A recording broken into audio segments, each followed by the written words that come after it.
मातरम reporter live में आपका स्वागत है। देश से लेकर दुनिया तक राजनीति के गलियारों की खबर, हर उस बड़ी खबर पर हमारी पैनी नजर है। हमारे इस खास कार्यक्रम में शहर शहर से रिपोर्टर जुड़ेंगे जिनसे हम बड़ी खबरों पर अपडेट लेंगे। चंडीगढ़ से हमारी संवाददाता ईशा ठाकुर हमारे साथ जुड़ गई है, उनसे ज्यादा जानकारी ले लेंगे। ईशा, क्या कुछ खास खबरें हैं आज? देखिए, जिस तरीके से नए साल का आगाज हो चुका है, 2026 को लेकर संकल्प लिया है, लेकिन हरियाणा सरकार की तरफ से एक बड़ा तोहफा हरियाणा में महिलाओं को दिया गया है। और मुख्यमंत्री की वो चाहते हैं कि महिला सशक्तिकरण की और महिला बढ़े, और ऐसे में महिला सशक्तिकरण को किस तरीके से बढ़ावा दिया जाए, इसकी पहल की गई है। बीते कल हरियाणा कैबिनेट की बैठक थी जिसमें कई अहम निर्णय लिए गए हैं, जिसमें दीनदयाल लाडू लक्ष्मी योजना के तहत जिस तरीके से हरियाणा में जिन महिलाओं की जो आर्थिक स्थिति कमजोर है, जिनकी सालाना आय 1 लाख से कम है, उन परिवारों को 2100 रुपये प्रति माह दिया जा रहा था हरियाणा सरकार की तरफ से। और इसमें किसी तरीके की लिमिट नहीं थी कि परिवार में अगर 2 सदस्य हैं महिला तो एक को दिया जाएगा, दूसरे को नहीं, बल्कि इसमें कहा गया है कि जो भी इसमें महिला हैं जिनकी उम्र 23 साल से अधिक है उन्हें ये राशि दी जाएगी। लेकिन कल जिस तरीके से दीनदयाल लाडू लक्ष्मी योजना में संशोधन किया गया है, उसके मुताबिक जिन महिलाओं के परिवार की जो सालाना आय है 1,80,000 से कम है, अगर उनके बच्चे सरकारी स्कूल में पढ़ते हैं और उन बच्चों की 10वीं और 12वीं में 80% मार्क्स आए हैं, तो उन्हें जो है इस योजना का लाभ दिया जाएगा। लेकिन जो बच्चे हैं वो 3 होने, अगर ज़्यादा बच्चे हैं उस महिला के तो इसका लाभ उन्हें नहीं दिया जा सकता है। लेकिन एक बड़ा संशोधन यहाँ पर किया गया है कि जिनके बच्चे अच्छे हैं पढ़ाई में उन्हें भी इसका लाभ दिया जाएगा, लेकिन 80% होने चाहिए उस बच्चे के और सरकारी स्कूल में वो पढ़ता हो। इसके अलावा पोषण, जो जिस तरीके से सरकार की तरफ से स्वास्थ्य के मद्देनजर कई जो मुहिम चलाई गई है, अगर कोई बच्चा कुपोषित पाया जाता है तो इस दौरान अगर कुछ टाइम बाद अगर वो बच्चा इससे बाहर निकल आ जाता है, ग्रीन जोन में उस बच्चे को काउंट किया जाता है, तो उस महिला को भी इस योजना का लाभ दिया जाएगा। और इसके अलावा एक संशोधन और किया गया है कि 2100 रुपये तो प्रति माह दिए जा रहे हैं, लेकिन उसमें जो 1000 की राशि है अब हरियाणा सरकार की तरफ से उसको फिक्स डिपॉजिट किया जाएगा और बाद में हरियाणा सरकार उस राशि को ब्याज सहित उस महिला को देगी जो इस योजना के लिए पात्र है। इसके अलावा 1100 जो राशि है वो प्रति माह महिलाओं को दिया जाएगा जो पात्र महिलाएं हैं। और सरकार का ये भी कहना है कि ये सरकार तय करेगी इसे एफडी के तौर पर किस तरीके से रखा जाए और इसकी अवधि कितनी हो, ये सरकार तय करेगी। लेकिन अगर पात्र महिला की मौत हो जाती है तो नॉमिनी को ये पूरा जो अमाउंट है वो सरकार की तरफ से दे दिया जाएगा। एक बहुत बड़ा संशोधन दीनदयाल लाडू लक्ष्मी योजना के तहत हरियाणा की नायब सैनी सरकार की तरफ से किया गया है। अभी तक 10,255 पात्र महिलाओं की तरफ से देखिए यहाँ पर आवेदन किया गया है इस योजना के लिए, जिसमें पात्र महिलाएं 8 लाख पाई गई हैं और इन्हें सरकार की तरफ से अभी तक 2 महीनों की अगर बात करें 250 करोड़ की लगभग राशि वितरित की जा चुकी है। लेकिन अब महिलाओं को 2100 रुपये नहीं बल्कि 1100 रुपये दिए जाएंगे और 1000 रुपये फिक्स डिपॉजिट के तौर पर हरियाणा सरकार जमा करेगी और उस पात्र महिलाओं को ब्याज सहित बाद में दिया जाएगा। और ये इस एफडी या फिक्स डिपॉजिट की अवधि क्या होगी इसे हरियाणा सरकार की तरफ से तय किया जाएगा क्योंकि देखिए 2027 में विधानसभा चुनाव होने हैं, अब मात्र 1 साल बचा है विधानसभा चुनाव को लेकर और हरियाणा के मुख्यमंत्री लगातार दौरा कर रहे हैं पंजाब का, और जो भी घोषणा वो हरियाणा में करते हैं उसका जिक्र जाके पंजाब में उनकी तरफ से किया जाता है। 2022 के विधानसभा चुनाव में आम आदमी पार्टी की तरफ से चुनाव से ठीक पहले ये वादा किया गया था कि अगर सत्ता में आम आदमी पार्टी काबिज होती है तो पंजाब की महिलाओं को 1000 रुपये प्रति माह दिया जाएगा। अब उसे राशि को 1100 का ऐलान किया है, लेकिन अभी तक वो राशि नहीं दी गई है। अब 1 साल का वक्त ही रह चुका है चुनाव में, तो हरियाणा का जिक्र यहाँ पर पंजाब में लगातार, चाहे केंद्रीय मंत्री हो या पंजाब बीजेपी यूनिट के नेता हो या हरियाणा के मुख्यमंत्री जो लगातार पंजाब का दौरा कर रहे हैं, उनकी तरफ से किया जा रहा है। और हमने देखा है कि पिछले कुछ सालों से अगर चुनावों की बात करें तो उसमें चुनावों में महिलाओं की भागीदारी बढ़ी है और महिलाएं ये तय कर पा रही हैं कि कौन किसकी सरकार कहां पर काबिज होगी। और महिलाओं के मद्देनजर ये बड़े फैसले यहां पर हरियाणा में करती हुई बीजेपी नजर आ रही है, बिल्कुल ताकि बिल्कुल इसका ईशा, फायदा महिलाएं बेहद महत्वपूर्ण वोटर्स बनकर सामने आ रही हैं और बिहार इसका इसका सीधा साधा नतीजा भी है। और हमारे साथ अजहर हमारे साथ जुड़ गए हैं जम्मू श्रीनगर से, उनसे भी ज्यादा जानकारी ले लेते हैं। अजहर, क्या कुछ खास खबरें हैं आज जम्मू कश्मीर से? बात करें सबसे पहले हम जम्मू कश्मीर के पावर सप्लाई के हवाले से बात करें, क्योंकि पावर सप्लाई के हवाले से हमने देखा था पर्टिकुलरली सर्दियों के अयाम में जो है बिजली का जो काफी निजाम है वो धर्म भरम हो चुका था।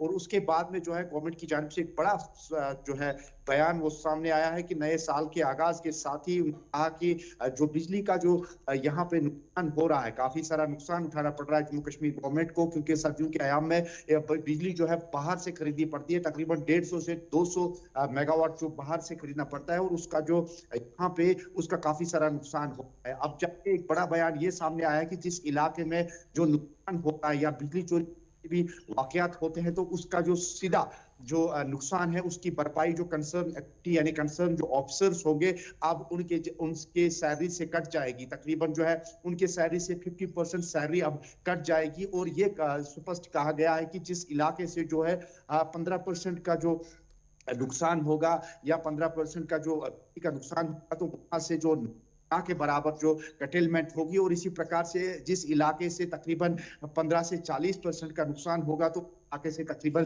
3 घंटे की जो कटेलमेंट होगी। अगर इस जो नरकू की बात करें 15 से 40% की बात करेंगे तो बीते साल में इसके हवाले से 2 घंटे की यहाँ पे कटेलमेंट होती थी, लेकिन अब की बात जो है 3 घंटे की जो कटेलमेंट वो होगी। तो कहीं ना कहीं इस पीडीडी यानी पावर डेवलपमेंट कॉर्पोरेशन की जानिब से एक बड़ा बयान जो है जो से वो सामने आया है, क्योंकि लोड शेडिंग की वजह से आयरो जो कटेलमेंट होती थी पर्टिकुलरली जो सर्दी के आयाम में या हम यूं कहेंगे कि गर्मी भीषण गर्मी तो यहाँ पे भी काफी सारी लोड शेडिंग कटिंग वाले से भी गवर्नमेंट की जानिब से बड़ा बयान सामने आया है। और दूसरी जानिब जो रिसेंटली एक बयान आया था कि 20% जो है वो बढ़ाया जाएगा, लेकिन इस पे अभी जो है सरकार ने कहा कि इसको अभी लागू नहीं किया जाएगा, इसको फिलहाल जेर इल्तवा में रखा गया है। लेकिन दूसरी जानिब से जो गवर्नमेंट की जानिब से ऐलान किया गया था कि फी का मामला जो है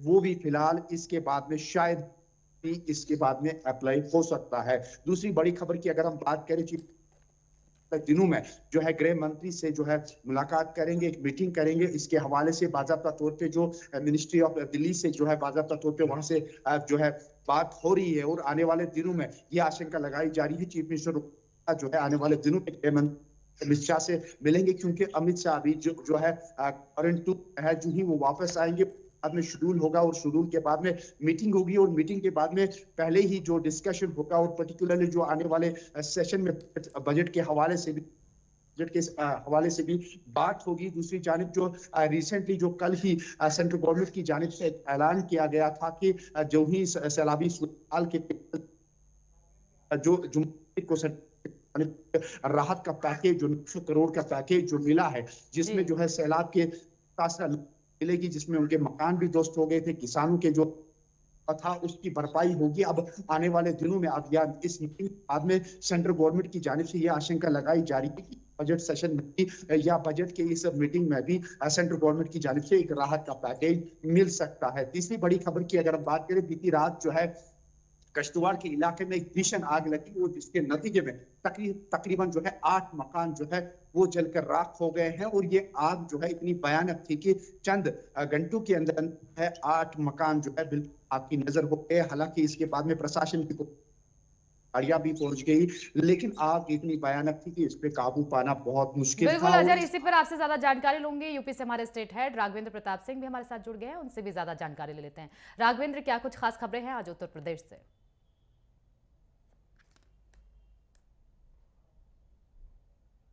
आवाज नहीं आ रही।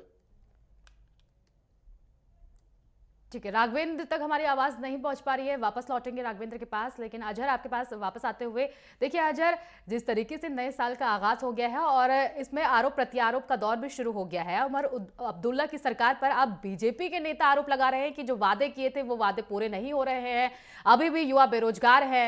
इस तरीके के तमाम आरोप अभी भी लगा रहे हैं वो उन पर, विपक्ष की तरफ से।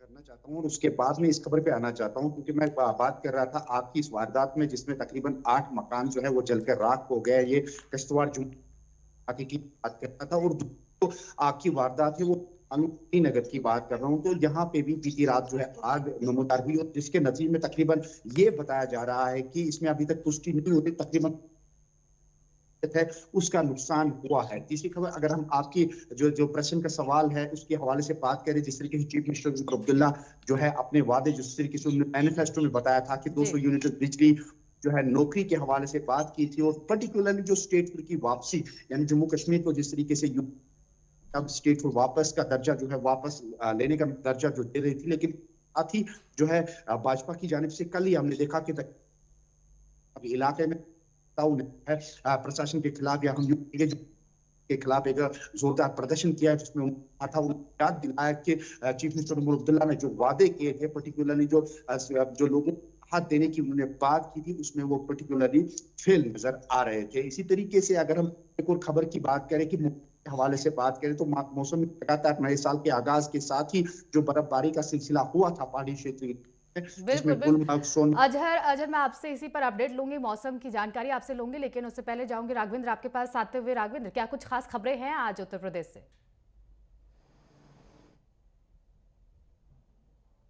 राघवेंद्र, क्या मेरी आवाज आप तक पहुंच रही है?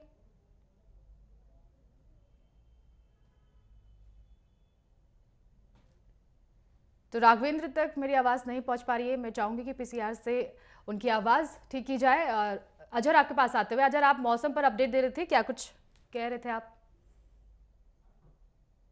बीते दिन जब नए साल के आगाज के साथ ही जो विभाग ने भी प्रेडिक्ट किया था कि पहाड़ी क्षेत्रीय इलाकों में बर्फबारी होगी, से नॉर्थ कश्मीर के सोनमर्ग, गुलमर्ग में भी बर्फबारी हुई, कश्मीर के गुरेज, मुगल रोड के जो नेशनल हाईवेज पे भी बर्फबारी हुई। हालांकि अभी रोड जो है यातायात के लिए बंद रखा गया है, क्योंकि यहाँ पे भी बेशक बर्फबारी हुई है, लेकिन मैदानी इलाकों की बात करें, इलाकों में बारिश हो रही है, और मौसम अगले बारिश जो है वो लगातार जारी रह सकती है, और दिन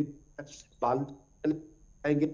हमने देखा कि जब किरणें हुई तो यूं कहेंगे कि देव ने अपना दर्शन दिया, और इस तरीके से एक बार फिर या पर्टिकुलरली घाटी का सुहाना नजर आ रहा है, धूप खिली खिली नजर आ रही है, लेकिन अगले कई एक दिनों तक जो है मौसम में फिर से परिवर्तन देखने को मिल पाएगा। सोनिया, बिल्कुल। अगर अजहर टूरिस्ट की बात करें तो किस तरीके से लोग वहां पर पहुंच रहे हैं, और साल की शुरुआत है तो कहा जाता है कि हर साल वहां पर बड़ी संख्या में टूरिस्ट वहां पर पहुंचते हैं, उसको लेकर भी मैं आपसे ज्यादा जानकारी ले लूंगी। लेकिन राघवेंद्र हमारे साथ जुड़ गया। राघवेंद्र, क्या मेरी आवाज आप तक पहुंच पा रही है? राघवेंद्र, क्या कुछ अपडेट है आज उत्तर प्रदेश से? बिल्कुल, आज के अपडेट की बात कर लें सोनिया, तो मुख्यमंत्री योगी आदित्यनाथ की आज 5KD आवास पे कई महत्वपूर्ण अहम बैठकें होनी हैं, जिसमें 11 बजे वो वित्त विभाग की बैठक करेंगे, वहीं 6 बजे राजस्व परिषद की करेंगे, 5:30 बजे पंचायती राज की करेंगे, तो 6:30 बजे इंटीग्रेटेड कोर्ट की समीक्षा बैठक करेंगे। तो एक तरह से कहा जा सकता है कि जिस तरह से सीएम योगी आदित्यनाथ नेचर से जाने जाते हैं कि मुख्यमंत्री बनने के बाद सारे कमिश्नरियों का दौरा करना, जिलों का दौरा करना, उसी कड़ी में अब 2026 के विकास का खाका खींचना है, तो उसको लेकर अब विभागीय बैठकें और समीक्षा का दौर सीएम योगी आदित्यनाथ ने नए सिरे से शुरू कर दी है। नए साल में आज 4 विभागों की बैठक होगी। अब लगातार ये बैठकें देखने को मिल सकती हैं। बजट कौन विभाग कितना खर्च कर चुका है, कितना बचा है, विकास कार्यों की क्या धरातल पे स्थित है, इसको परखने का काम सीएम योगी आदित्यनाथ द्वारा किया जाएगा। वहीं हम लखनऊ के एलडीए की बात कर लें तो आईटी सिटी के तहत सुल्तानपुर रोड पे हजारों भूखंड बनने कर अब तैयार होने वाले हैं, जिसके लिए लाखों लोगों को आवासीय और फ्लैट की सुविधाएं मिल सकती हैं। वहीं एलडीए अवैध कंस्ट्रक्शन, अवैध निर्माण और अवैध कब्जे वालों पे बुलडोजर चलाने की तैयारी कर रही है, और गोमती नगर विस्तार में मुहान में, बीकेटी में और जहाँ जहाँ भी एलडीए की जमीनें लोगों ने कब्जा की हैं, भूमाफियाओं ने कब्जा करके उसे गलत तरीके से बेचा है, अपार्टमेंट बना लिया है, उस पर बुलडोजर की कार्रवाई जल्दी ही देखने को मिल सकती है। जी। वहीं पूर्व मुख्यमंत्री अखिलेश यादव की बात करें तो समाजवादी पार्टी की तरफ से उन्होंने मुख्यमंत्री योगी आदित्यनाथ पे एसआईआर को लेकर फिर से नए साल पे भी हमला बोला और उन्होंने कहा कि जब मुख्यमंत्री ने कहा कि 8 करोड़ मतदाता कम हो गए तो उसी समय अधिकारियों को भी निर्देश जारी कर दिया कि गलत तरीके से वोटों को बढ़ाया जाए। तो एक तरह से कहा जा सकता है कि उत्तर प्रदेश में एसआईआर का मुद्दा अभी भी थमने का नाम नहीं ले रहा है, जिसमें मुख्य रूप से विपक्षी पार्टी समाजवादी पार्टी और कांग्रेस लगातार भारतीय जनता पार्टी पे हमलावर हैं। वहीं कोडिन कप सिरप को लेकर लगातार एसटीएफ और ईडी की तरफ से वाराणसी, चंदौली, लखनऊ में छापेमारी अभी भी जारी है। वहीं अवैध धर्मांतरण के मामले में केजीएमयू के डॉक्टर पे इनाम घोषित किया गया है उनकी गिरफ्तारी के लिए। तो कहा जा सकता है कि धर्मांतरण का मुद्दा जो पहले नो मैंस लैंड नेपाल के बॉर्डर जो समीपवर्ती जनपद थे। जी जी जी ठीक है राघवेंद्र, आपके पास लौटूंगी इसी पर। उपेंद्र राणा हमारे संवाददाता देहरादून से हमारे साथ जुड़ गए हैं, उनसे भी ज्यादा जानकारी ले लेंगे। उपेंद्र, क्या कुछ खास खबरें हैं आज उत्तराखंड से?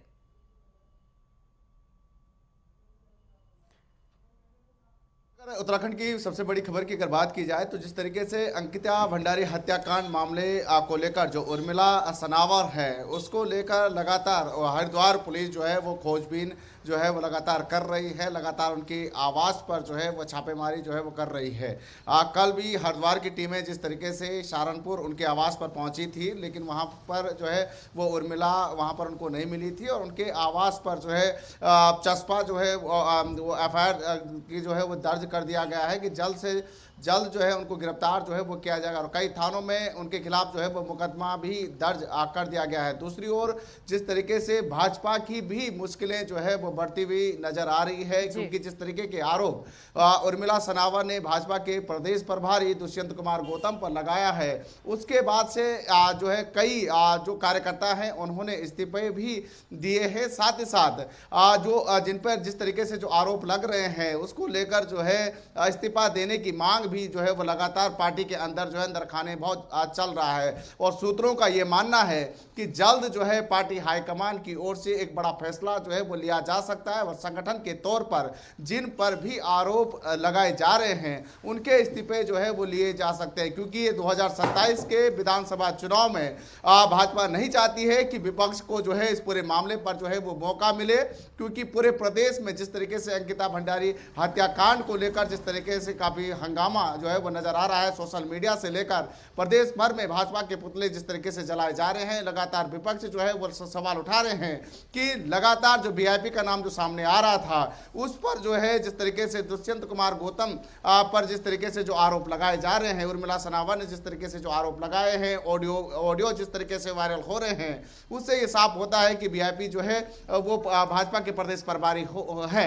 इसको लेकर जो है काफी हंगामा पूरे प्रदेश भर में जो है वो नजर आ रहा है। लेकिन अब ये माना जा रहा है कि संगठन जो है किसी भी कभी भी जो है उत्तराखंड में कई पदाधिकारियों से इस्तीफा जो है वो ले सकते हैं जिन जिन पर आरोप जो है वो लगाए जा रहे हैं, क्योंकि उर्मिला सनावर जिस तरीके से जो है पूरे तथ्यों के साथ ये बात जरूर कह रही थी कि जो है जिस तरीके से जो उर्मिला जो आरोप लगा रहे हैं कि वीआईपी का जो है वो भाजपा के ही प्रदेश प्रभारी हैं, उसको लेकर कार्यकर्ताओं ने जिस तरीके से इस्तीफा देने शुरू कर दिए गए हैं। साथ ही कई ने जिस तरीके से अपने फेसबुक अकाउंट और जिस तरीके से पत्र के माध्यम से यह भी लिखा है कि अगर इन पर आरोप लगे हैं तो वह पहले अपना पार्टी से इस्तीफा दें और उसके बाद जब तक जो है पूरी कार्रवाई नहीं हो जाती या जब तक जिस तरीके से जो आरोप लग रहे हैं वो निराधार नहीं हो जाते तब तक जो है वो पार्टी से अपना इस्तीफा दें और उसके बाद वो पार्टी ज्वाइन कर सकते हैं। इस तरीके से जो है वो पार्टी के अंदर जो है घमासान जो है वो मचा हुआ। आप देखना होगा कि कब तक जो है पार्टी संगठन इस पर जो है वो फैसला लेती है। दूसरी बड़ी खबर की अगर बात की जाए तो जिस तरीके से मौसम विभाग का मानना है कि अब आने वाले एक सप्ताह के अंदर जो है प्रदेश के जो पहाड़ी इलाके हैं वहां पर हल्की बारिश और बर्फबारी जो है वो देखने को मिल सकती है, क्योंकि जिस तरीके से लगातार जो नए साल पर जो सैलानी घूमने के लिए जो पहुंचे उत्तराखंड पहुंचे हुए हैं उनको जो है ऊंचाई वाले इलाकों में बर्फबारी के दीदार जो है वो देखने को मिल सकते हैं। जो पहाड़ी वाले जो क्षेत्र हैं वहां पर बर्फ की सफेद चादर जो है वो ओढ़ती हुई नजर आएगी। ऐसे में आज बिल्कुल काफी बिल्कुल सैलानी उपेंद्र, सैलानियों के लिए ये खुशखबरी है क्योंकि वहां पर ये अलर्ट जारी किया गया है कि कभी भी बर्फबारी हो सकती है।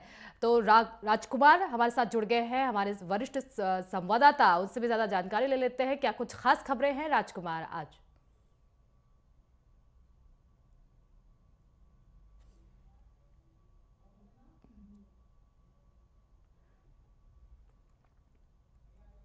ठीक है, राजकुमार तक हमारी आवाज नहीं पहुंच पा रही है। राघवेंद्र आपके पास आते हुए, देखिए राघवेंद्र, लगातार जिस तरीके से अब नए साल के अवसर पर सपा की तरफ से एक कार्यक्रम का आयोजन किया गया था जिसमें पूरी तरीके से बीजेपी को घेरती हुई नजर आए, चाहे वो बेरोजगारी के मामले में हो या फिर अन्य मामलों में। उनका कहना है कि 2027 के चुनाव में हमारी वापसी होगी, जनता नकार रही है बीजेपी को, इस तरह के बयानबाजी उनकी तरफ से की जा रही है। बिल्कुल सोनिया, कल बाटी चोखा का कार्यक्रम था समाजवादी पार्टी कार्यालय पे और हजारों की संख्या में कार्यकर्ता आए थे। मुख्यमंत्री, पूर्व मुख्यमंत्री और सपा के राष्ट्रीय अध्यक्ष अखिलेश यादव से मुलाकात करते हुए भी देखे गए और कार्यकर्ताओं में जोश भरने का काम एक तरह से अखिलेश यादव ने किया। और एक तरह से जिस तरह लोकसभा चुनाव में समाजवादी पार्टी को जीत मिली थी उसको लेकर अखिलेश यादव को अभी भी लगता है कि पीडीए, संविधान बचाने और आरक्षण बचाने के नाम पे हम विधानसभा चुनाव में जाएंगे, हमको उसी तरह सफलता मिलेगी। और कार्यकर्ताओं में वो उसी का उदाहरण देकर जोश भी भरते हुए दिख रहे हैं। अब देखना है कि 2027 का जब चुनाव होता है तो मतदाताओं का रुझान क्या होता है, क्योंकि मार्च 2017 के पहले से अगर हम बात कर लें, चाहे उत्तर प्रदेश लोक सेवा आयोग की, अधीनस्थ शिक्षा सेवा चयन बोर्ड की या उत्तर प्रदेश अधीनस्थ सेवा चयन बोर्ड की, जो भी शिक्षा आयोग थे वो भ्रष्टाचार की भेंट चढ़े हुए थे। वहाँ की जो भी भर्तियां निकलती थी, जो भर्तियां होती थी, विवादों में घिर जाती थी। लगभग 90% बिल्कुल बिल्कुल राघवेंद्र, जनता सब कुछ देख रही है और इसी का नतीजा है कि बार बार बीजेपी की सरकार कहीं पर भी आ जाती है, चाहे वो बिहार की बात हो या फिर दोबारा रिपीट करने की बात हो उत्तर प्रदेश में। ये देखने वाली बात होगी कि 2027 में आखिर सत्ता किसकी बनती है। राजकुमार चौधरी हमारे वरिष्ठ संवाददाता एक बार फिर हमारे साथ जुड़ गए हैं, उनसे ज्यादा जानकारी ले लेंगे। राजकुमार, क्या कुछ खास खबरें हैं आज? राजकुमार, क्या मेरी आवाज आप तक पहुंच पा रही?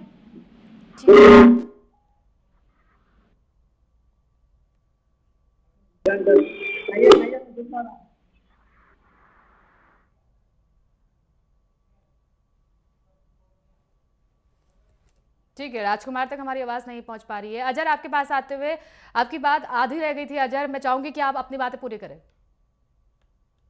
पर्यटक स्थलों की बात हो रही थी, बर्फबारी के हवाले से बात हो रही थी और न्यू ईयर के हवाले से बात हो रही थी। न्यू ईयर में जिस तरीके से पहलगाम, यहाँ गुलमर्ग में जिस तरीके से पर्यटक वापस आए और उन्होंने जो है बर्फबारी का यहाँ पे लुत्फ किया। और सबसे पहले जो एक वीडियो वायरल हुआ गुलमर्ग से, वहां पे जो है हरियाणा से कुछ लड़के आए थे जिन्होंने बिल्कुल है ओपन जो है शर्ट उतार के वहां पे डांस किया और इससे कहीं ना कहीं जो उत्साह था वो नजर आया न्यू ईयर के बाद में। और कहीं ना कहीं जब 22 अप्रैल के बाद में फुटबॉल कम हुआ था पहलगाम इंसिडेंट बाद में, उसको रिवाइज करने के लिए जम्मू कश्मीर गवर्नमेंट और सेंट्रल गवर्नमेंट की जानिब से या प्रशासन की ओर से लगातार कोशिशें जारी थी कि किस प्रकार से फिर से ये जो बिजनेस है, या हम यूं कहेंगे कि माफ कीजिएगा, कि टूरिज्म को किस तरीके से बूस्ट किया जाएगा। तो इस तरीके से लगातार कोशिशें की जा रही थी। और कल जब न्यू ईयर की जो आमद थी और उसके बाद में जब लेट आवर्स तक ये जो पार्टियां चली और इसके बाद में जिस तरीके से होटलियर्स में जो खचाखच जो पर्यटक स्थल जो पर्यटक थे वो भरे पड़े थे। और इस तरीके से एक बार फिर लग रहा है कि आने वाले दिनों में